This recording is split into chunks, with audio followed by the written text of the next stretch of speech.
Guys, Independence Day-ni din बोरै थांखो बोथोरफ्रा दिनैनि दिना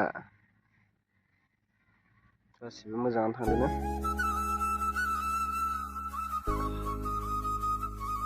बिराद गरम दसे थान्दा थान्दा लामायाव जिरायफैलाबायलायबाय। भिडिअ होयैयाबो गोबावथार जाबाय, जेरावबो थांनो मोना, खामानियाव थाबाय था, मा जागोन?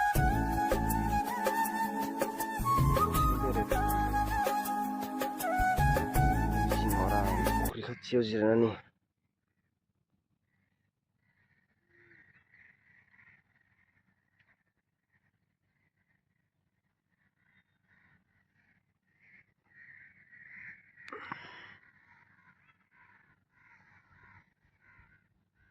बरिया नुयोना लोगोफोर सिनारिखौ साफानो।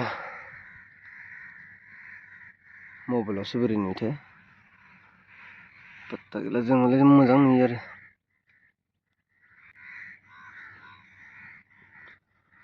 कम्पानियाव फुङाव दसे फैफिला थिखोबाय थाफाबाय दसे दे ससे होलांसै बेखौबो भिडिअखौ ससे दङ खेबनाय, बारा खेबजोबासैना गान दामबाय थायोना कपिराइट फैलाबायो, ओंखायनो लाजोबासै। ससे ओरैनो कम्पानिनि बसनिखौ लाबाय, ओमफ्राय गैया जेबो लानाय जायासै। आनारस मालिकआ नायथिंदोंलै।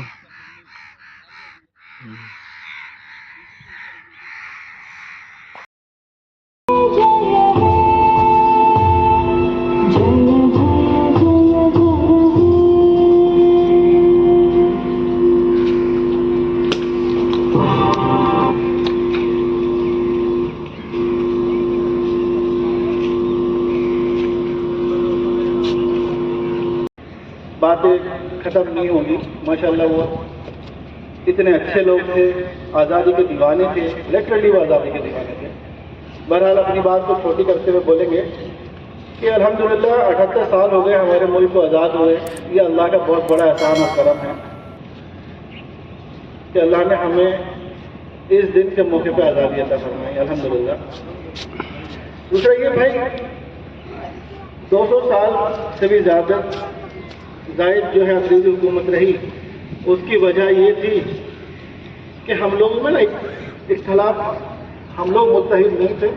तो हमें क्या करना है, देखिए एक माँ बाप ने आपको एक बाइक दी, अपनी मेहनत से कुछ दिया कमा के, अब आपकी जिम्मेदारी बनती है कि उस विरासत को, उस चीज़ को संभाल के रखें। ऐसे हमारे बुजुर्गों ने हमें आज़ादी दिलाई, अब हमारी जिम्मेदारी बनती